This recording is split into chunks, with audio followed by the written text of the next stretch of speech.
Gênesis capítulo 37. Os primeiros 5 versículos.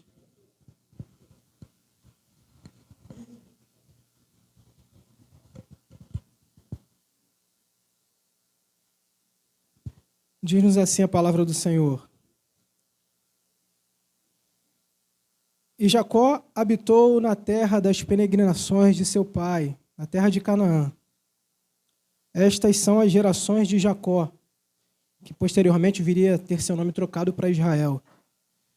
Sendo José de 17 anos, apacentava as ovelhas com seus irmãos. E estava este jovem com os filhos de Bila e os filhos de Zilpa, mulheres de seu pai. E José trazia uma má fama deles a seu pai. E Israel amava a José mais do que a todos os seus filhos, porque era filho da sua velhice, e fez-lhe uma túnica de várias cores. Vendo, pois, seus irmãos que seu pai o amava mais do que a todos os seus irmãos, aborreceram-no e não podiam falar com ele pacificamente. Amém? Pode tomar seu assento em nome de Jesus.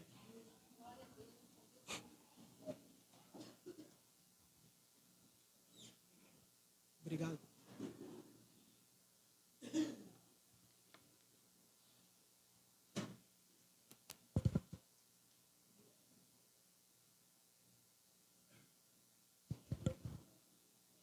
Vamos falar um pouquinho sobre a vida de José, irmãos, e tentar pegar algumas senhas das coisas que ele passou e que podem servir para as nossas vidas ainda hoje.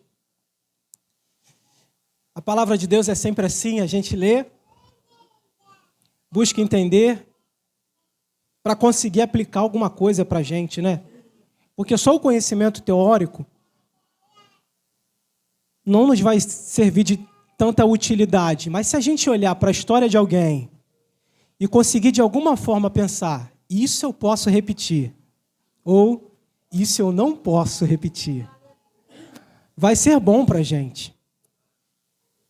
E por falar em história, sobre o que podemos ou não repetir na vida de alguém depois de aprender, que biografia maravilhosa é a biografia da história de vida de José. Está entre as mais relevantes e mais inspiradoras, não só do Gênesis ou do Antigo Testamento, mas de toda a Bíblia Sagrada. José foi o 11º filho de Jacó, mas foi o primeiro filho de Raquel, a sua mãe. Posteriormente veio Benjamim, o 12º filho, aquele que viria a ser para compor as 12 tribos de Israel e de Judá. Você lembra um pouquinho da história? Jacó, que foi caracterizado como o suplantador, o enganador, que pegou a bênção da primogenitura do seu irmão Esaú, ele tomou uma volta do seu sogro. Como assim ele tomou uma volta do seu sogro? Chegando na terra onde Labão se encontrava, que viria a ser o seu futuro sogro, Jacó se apaixonou por uma de suas filhas, a mais nova, se chamava Raquel. Então ele propôs ao seu sogro o seguinte: eu vou trabalhar 7 anos para me casar com a sua filha mais nova, Raquel. E Labão fechou o acordo com ele. Beleza. Está firmado. Jacó trabalhou 7 anos e no dia de receber a sua esposa, Raquel, Labão fez uma festa e na calada da noite entregou Lia, a irmã de Raquel, a irmã mais velha de Raquel. A gente sabe a história. Jacó teve as suas núpcias com Lia. No dia seguinte ele viu que era a mais velha e não a mais nova, tomou uma volta e foi reclamar com o seu sogro Labão. Labão virou para ele e falou assim: aqui nós não temos o costume de entregar a filha mais nova em casamento antes de entregar a mais velha. Deixa passar essa semana de núpcias, que eu vou te entregar Raquel por sua esposa, e aí você trabalha mais 7 anos por ela. Jacó amava muito Raquel e concordou com a proposta do seu sogro Labão. E agora nós estamos diante de um relato de um jovem de 17 anos que havia nascido como o 11º filho de Jacó. O primeiro filho da mulher que ele amava de verdade, Raquel. Porque os outros filhos que lhe havia nascido eram filhos da serva das suas esposas, Bila, Zilpa, e também filho de Lia. Em algumas traduções, Leia.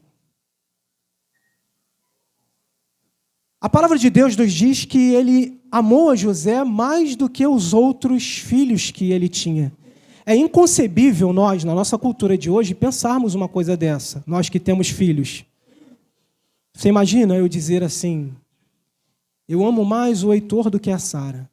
Eu amo mais a Sara do que o Heitor. É inconcebível. O Júlio, por exemplo, dizer isso sobre a Júlia ou sobre a Emily. Não tem a menor possibilidade. Mas José tinha isso em seu coração.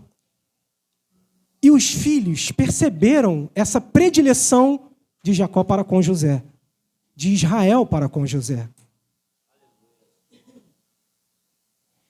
Na mesma proporção que ele ganhou o título de filho preferido pelo seu pai, ele ganhou também a condição de irmão mais odiado. Sem querer, sem fazer nada, ele carregava sobre si um peso gigantesco. Amado pelo pai e odiado pelos irmãos. Teve uma vida marcada por diversos altos e baixos. Foi vendido por 20 moedas de prata pelos seus próprios irmãos, que tinham a intenção inicialmente de acabar com a vida dele, pelos sonhos que ele tinha e por aquilo que ele falava. Depois de ser vendido por 20 moedas de prata para uma caravana que estava indo em direção ao Egito, ele foi revendido para Potifar, oficial da guarda de Faraó. Depois de passar por essa humilhação de ser vendido, de ser revendido, ele foi injustamente acusado de assédio pela esposa de Potifar. Ele foi injustamente colocado em uma prisão.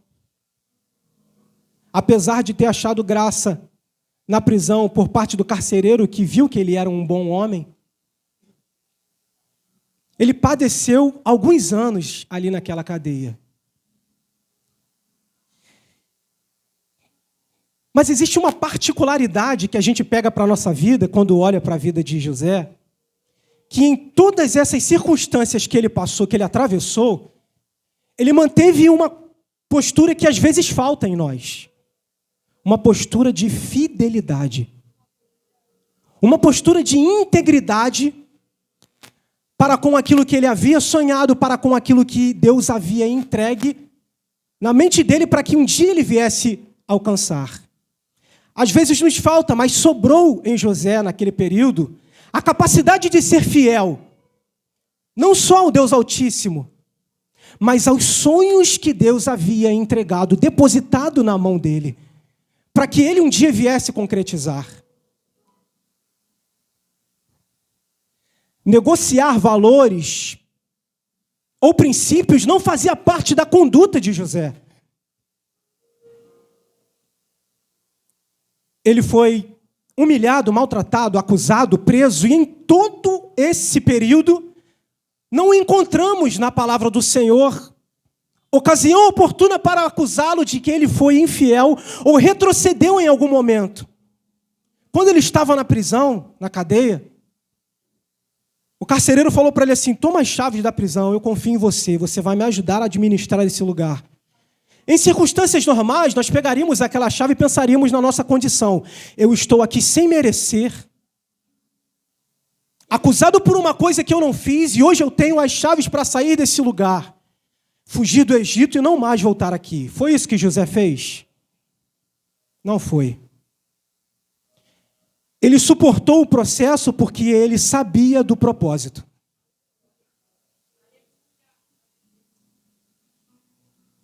ele se manteve fiel não só a Deus, mas quem depositava confiança nele tinha a confiança retribuída.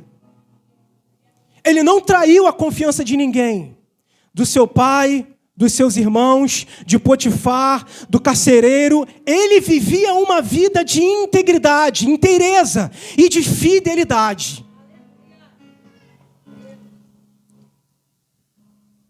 Não havia sido escrito Romanos 8:28, mas José vivia integralmente a palavra que está descrita.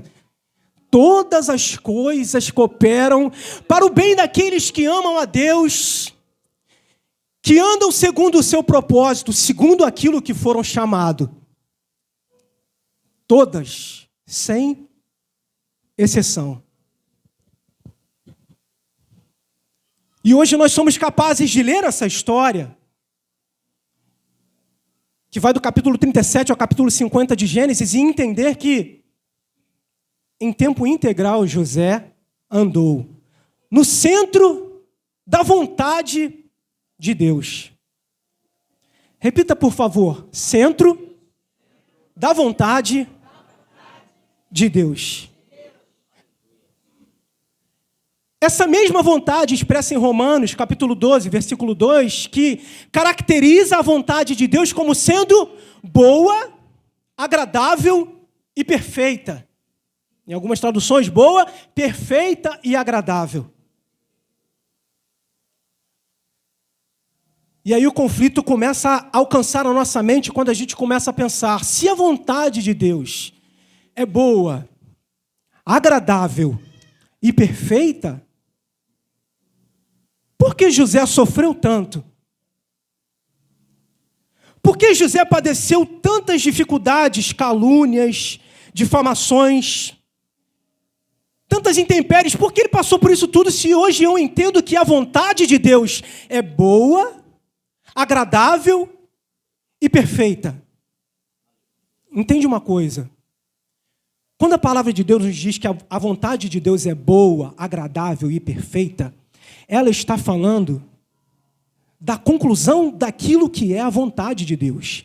A vontade de Deus para a vida de José é que ele fosse governador do Egito e salvasse a vida de milhares e milhares de pessoas com a inteligência e a capacidade que Deus havia dado para ele de administrar. Isso é vontade de Deus para a vida de José. A vontade de Deus é boa, perfeita e agradável, porque Deus quer conduzir José em triunfo para que ele seja governador do Egito e salvar milhares de pessoas. Isso é vontade. Deus entregou para ele em sonhos a vontade dele. Aquilo que ele haveria de ser. Pega isso para você, pelo amor de Deus. Mas Deus não mostrou para ele o processo. Você está entendendo? Deus está te entregando aquilo que Ele quer que você seja. Mas nem sempre Ele vai dizer por onde você vai ter que passar para chegar aonde Ele quer que você chegue. Isso fala de processo. Quando a vontade de Deus é boa, perfeita e agradável, Ele está me dizendo, o final de todas as coisas é o que eu quero, é a minha vontade, boa, perfeita e agradável. Mas eu não vou soltar para você ainda o processo, aquilo que você precisa passar até chegar na minha vontade. Porque se eu soltar para você aquilo que faz parte do processo, talvez, quem sabe, você desista antes de começar. Medita comigo, por favor. Gênesis 37, a partir do versículo 6, nós lemos até o 5. José tem um sonho e decide compartilhar o seu sonho com os seus irmãos, dizendo, nós estávamos com os nossos feixes, amarrando feixes de trigo no campo. Meus irmãos, quando de repente o meu feixe se engrandeceu e o feixe de vocês se curvou diante do meu. Seus irmãos imediatamente disseram para ele, então quer dizer que você vai governar sobre nós? Então quer dizer que você é superior a nós? José calou-se. Em outra oportunidade, José estava contando o seu segundo sonho, já na presença do seu pai. Eu sonhei com o sol, a lua e 11 estrelas se curvando diante de mim. E quanto mais os seus sonhos eram proferidos, mais os seus irmãos o odiavam. Quanto mais ele expressava aquilo que Deus dava para ele em sonhos, mais os seus irmãos mancomunavam acabar com a vida dele, por conta dos seus pensamentos, dos seus sonhos e das suas palavras. Lição básica. Não dá para compartilhar sonhos com aqueles que não acreditam no processo. E que, acima de todas as coisas, não acreditam naquilo que Deus colocou no teu coração e como propósito para a sua vida. Toma cuidado para não compartilhar sonho com pessoas que às vezes vão querer destruir a tua vida por inveja daquilo que Deus depositou para você.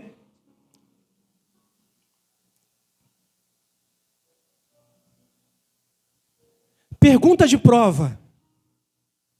Os sonhos que José teve estavam falando de processo, de tudo que ele haveria de passar, ou já estavam mostrando para ele a conclusão de todas as coisas? Estava falando de processo ou de propósito? Propósito. Os sonhos que José teve estavam mostrando para ele o propósito. Não estavam mostrando para ele o processo. Agora vamos imaginar que você tem uma dúvida e a palavra de Deus tem a resposta para você. Repita, por favor. Por quê? Não, para de graça. Fala mais alto. Por quê? Deus mostrou o propósito e não mostrou o processo. Porque se Deus tivesse mostrado o processo antes de mostrar o propósito, José poderia retroceder. José dificilmente conseguiria caminhar. Ele ia olhar o processo, ele ia falar: tem um governo me esperando para eu administrar, mas tem uma cova para eu cair. Tem uma venda, eu vou ser vendido como escravo mais de uma vez. Eu acho que eu vou trocar. Eu vou ficar no meu lugar onde eu me encontro para não viver o propósito, porque o processo dói, o processo machuca, o processo fere. Por isso que Deus mostra propósito antes de mostrar processo. E à medida que nós vamos caminhando e prosseguindo, quando nós vamos alcançando uma determinada maturidade diante de Deus, Ele começa a soltar para nós parte do processo para nos antecipar a entender que devemos continuar em direção ao propósito.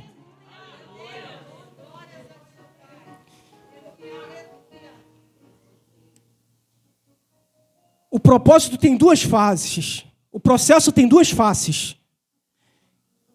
O processo dói, o processo marca, o processo decepciona, o processo fere, o processo incomoda, o processo machuca, mas da mesma forma, o processo também ensina, doutrina, prepara, desenvolve, fortalece e disciplina.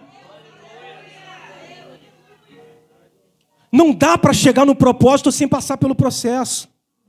José não tinha como chegar ao governador do Egito se não tivesse vivido tudo o que ele viveu, para forjar o seu caráter, para prepará-lo, para fortalecê-lo, para fazê-lo entender que a fidelidade é o melhor caminho para se alcançar a bênção do Senhor.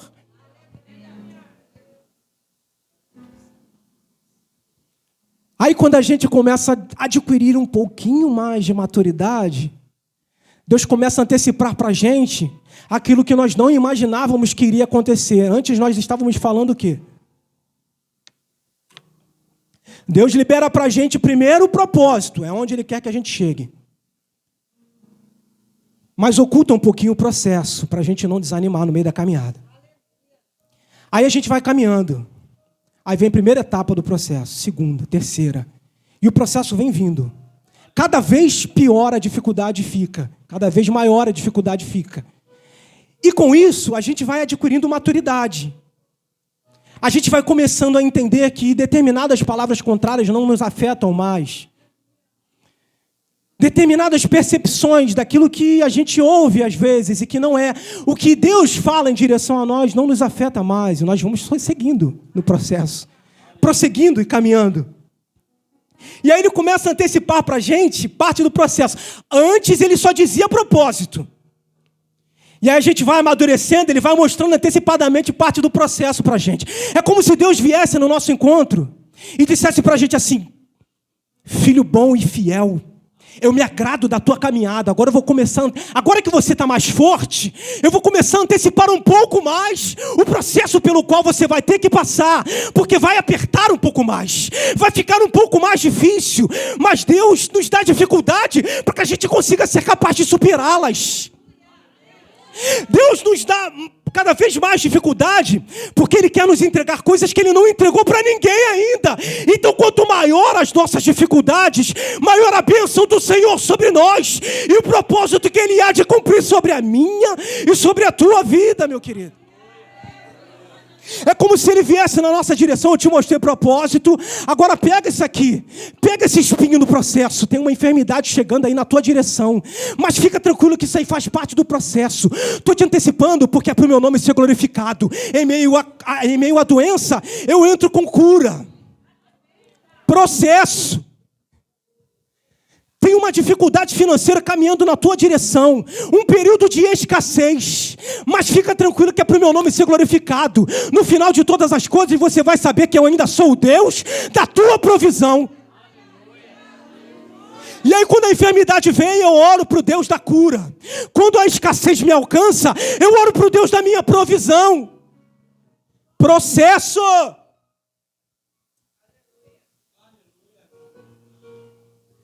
Tem uma difamação vindo na tua direção. Tem língua que vai se bater contra o teu ministério, contra a tua vida, contra a tua casa, contra a tua família. Deus está me antecipando a difamação. E aí no final Ele me diz assim, mas fica tranquilo. E aí a gente pergunta para Deus, como é que eu vou ficar tranquilo, Senhor? Eu estou te dando uma oportunidade, Deus fala para a gente. E aí a gente pergunta, que oportunidade é essa? Se a difamação está vindo na minha direção, aí Deus diz, oportunidade de você aprender a perdoar. Ora. Processo! Está entendendo? Que às vezes a nossa caminhada é marcada por muitas cicatrizes que nós encontramos em meio aos processos da vida, mas sempre existe um propósito de Deus a ser revelado, a ser concretizado. Sempre existe um propósito, irmãos. Deus não desperdiça sofrimento na vida dos seus. De forma alguma.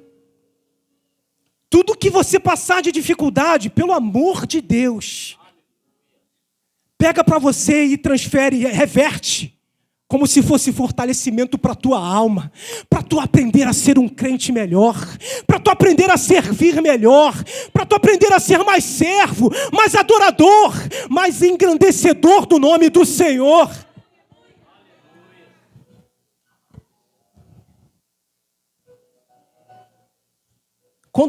Quando os irmãos de José venderam ele para uma caravana de ismaelitas que estava indo em direção ao Egito, eles estavam pensando que estavam liquidando a vida de José, para que os sonhos que ele teve não se concretizassem. Era como se eles estivessem pensando, esses sonhos que esse sonhador vem tendo, devem ser para fazer com que ele ocupe o lugar do nosso pai, depois que ele partir e ele reine sobre nós. Então vamos fazer um projeto aqui, irmãos. Vamos acabar com a vida dele. E aí um surge dentre eles e diz, não vamos matar o menino. Está vindo uma caravana ali, vamos vendê-lo. Venderam a ele para uma caravana que estava indo para o Egito, mas antes de jogá-lo na cova, antes de jogá-lo no buraco, na cisterna, eles tiraram dele a túnica que o pai havia lhe dado. E a inveja se caracteriza nesse exato momento em que os irmãos retiram a túnica de José antes de lançá-lo na cisterna. Eles pensaram que estavam acabando não só com a vida de José, mas com os seus sonhos também. E aí eu imagino Deus dos altos céus olhando para aqueles irmãos de José e pensando, eles estão imaginando estar retirando José do lugar onde o propósito se concretizaria. Mas, na verdade, eles estavam enviando José para o Egito, lugar onde os sonhos se materializariam. O propósito dos irmãos era se livrar de José, mas eles colocaram José exatamente no ponto em que Deus queria que ele estivesse. Às vezes, o mal que nos fazem, irmãos, é o bem que nos trazem. Às vezes, o mal que nos alcança é o bem que Deus quer para a gente. É como se a gente pudesse cantar: foi livramento, fui eu te guardando. Eu sei que sofreu e você não entendeu. É porque Ele estava te ensinando. Deus ainda transforma a maldição em bênção, irmãos. Enquanto eu estiver obediente ao processo, todos os caminhos vão me conduzir ao propósito. José se manteve firme, obediente ao processo. E ele estava sendo enviado como escravo para uma terra distante, longe do seu pai, do carinho, do aconchego, do conforto do seu lar. Mas ele mesmo não sabia que estava sendo conduzido ainda para o lugar onde exatamente Deus queria que ele estivesse. Em Gênesis 40, depois de ser injustamente acusado pela esposa de Potifar de assédio, mesmo depois de ter se desvencilhado dela,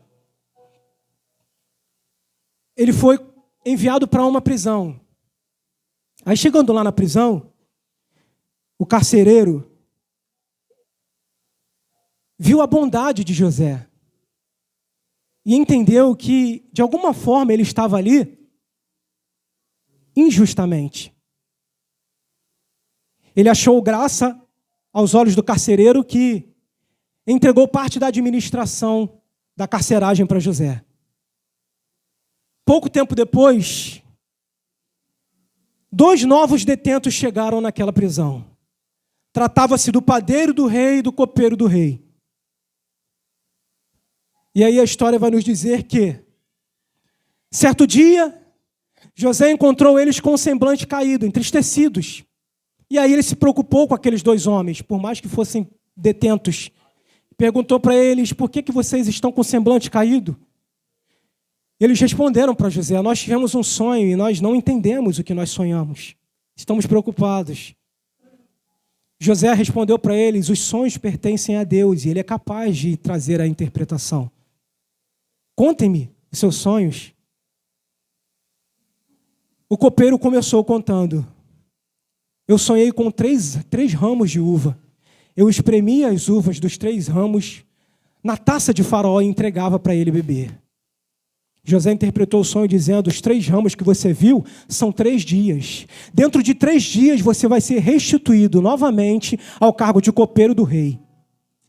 O padeiro ficou feliz ao ouvir aquela interpretação e também contou o seu sonho. O meu sonho é o seguinte, o padeiro disse: eu estava com 3 cestos de pães sobre a minha cabeça, pães de diversas qualidades. Só que as aves do céu vinham e pegavam esses pães. E eu não entendo o que é isso. José disse para ele: os 3 cestos de pães que você viu também são 3 dias. E dentro de 3 dias, você vai ser enforcado ou decapitado. Você vai perder a sua vida. 2 extremos e a revelação que vinha de Deus para aqueles homens.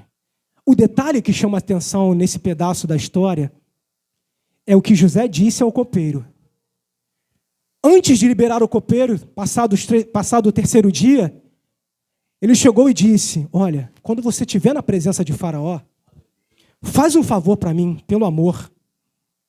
Diz para ele que eu estou aqui injustamente, que você conheceu um cara bem legal aqui na carceragem, e que você sonhou algo que foi contado para você e foi lhe revelado exatamente como você contou.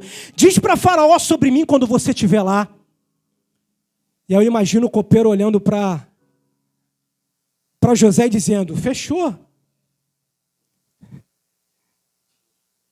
Eu vou me lembrar de você, sim. E aí a pergunta é: tu se lembrou de José? Traíra. Nem o copeiro. Ele foi viver a vida dele no palácio depois de receber a profecia e se esqueceu completamente de José.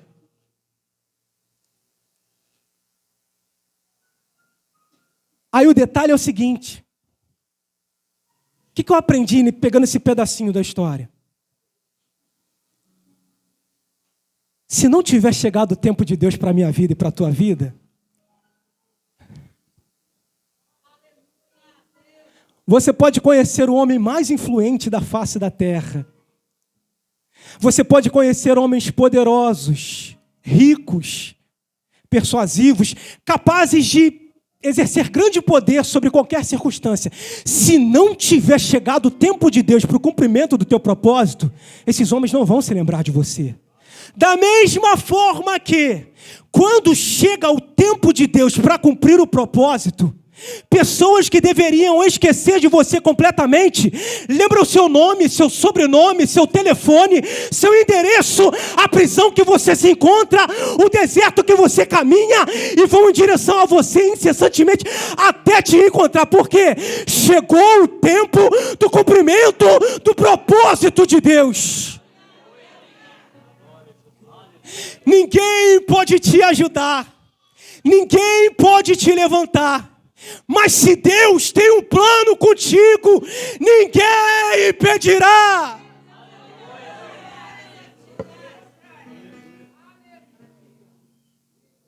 Dois anos se passaram, irmãos.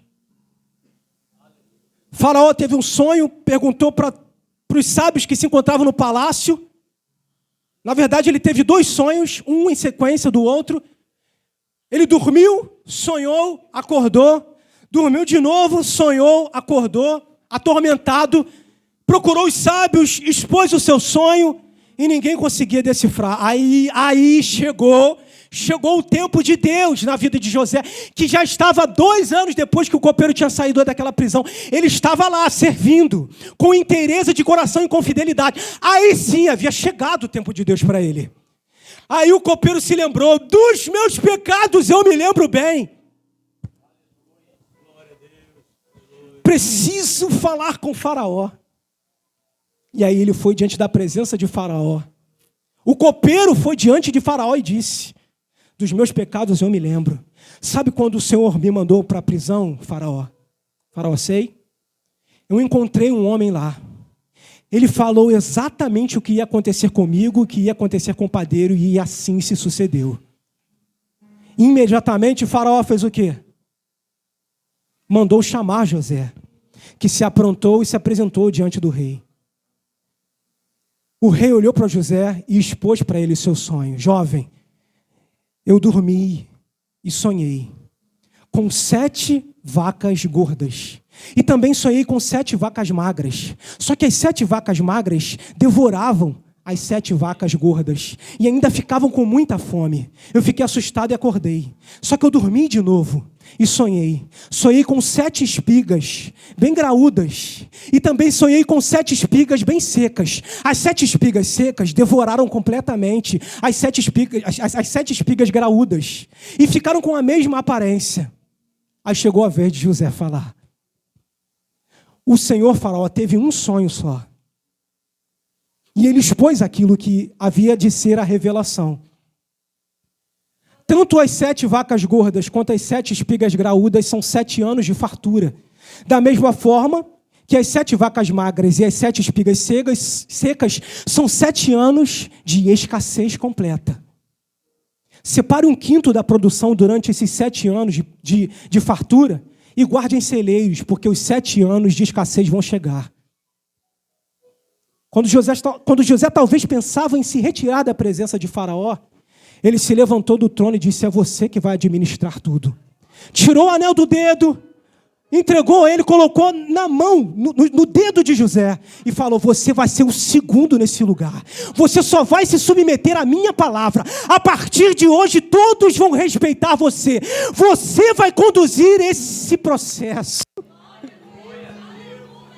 Havia chegado o momento de José ser exaltado perante todos, para trabalhar como governador do Egito, entende? Não existia cargo de governador do Egito, nós já ouvimos isso várias vezes. Da mesma forma que não existia antes, depois que José morreu, passou a ser extinto também. Deus criou algo para entregar a José, de forma com que só ele desfrutasse. Está vendo? Quando a gente diz que determinadas aflições são muito grandes para mim e para você, é porque Deus quer te dar coisa que Ele não deu para ninguém ainda. É porque Deus quer fazer por você coisas que Ele não fez por ninguém ainda. Processo, propósito. Repara, José nunca foi protagonista em nada na sua trajetória, na sua caminhada, sabe? Ele nunca foi o prioritário, o primeiro, 11º filho, vendido como escravo, revendido como escravo, chegou na casa de Potifar, foi ser o quê? O primeiro da casa? Não, foi ser o segundo. Caluniado injustamente, foi para a prisão. Achou graça aos olhos do carcereiro, foi ser o carcereiro do lugar? Não, foi ser o ajudante de carcereiro segundo. O tempo passou, José foi exaltado, ele virou faraó do Egito? Não, não virou. Foi o segundo de faraó. Irmão Wellington, por que você está me dizendo isso? Porque a gente não precisa ser protagonista para ser útil no reino. A gente não precisa ter a primazia de cargos, de determinações, de elogios para ser útil na obra, para servir com inteireza de coração e com simplicidade. A gente não precisa ser caracterizado como a prioridade do lugar para ser crente em Cristo Jesus. Tranquilamente, José entendeu que ele era a continuidade de algo. Quando Jacó, no final da sua trajetória, Gênesis 49, foi abençoar José, o que ele disse sobre a vida de José? José será como uma árvore frutífera. Na plantação, o que vem primeiro? A semente. Depois ela vira raiz. Depois ela se transforma em árvore. Semente. Se transformando em árvore. Foi o que Jacó disse para José: você será uma árvore frutífera. E depois ela dá os seus frutos. A palavra para a minha vida e para a tua vida essa noite é exatamente essa. Eu não preciso ser levantado por homens para servir ao Senhor, para fazer a obra, para dar continuidade na bênção que alguém me entregou. Eu sou continuidade no reino, porque tudo que vem nas minhas mãos, eu faço da maneira que Deus me sustenta, da maneira que Deus me conduz. Dê continuidade à bênção que o Senhor entregou nas tuas mãos. Mesmo que não reconheçam o fruto do teu trabalho, meu querido. Porque você de fato não precisa, como a letra do louvor diz, ser reconhecido por ninguém. Enquanto a sua glória for fazer com que todos conheçam o Senhor. Essa deve ser a nossa glória. Resumo para você e para mim. Suporta o processo para viver o propósito. Em todos os passos, Deus vai te sustentar na caminhada. Amém? Se é amém, eu agradeço a oportunidade em nome de Jesus.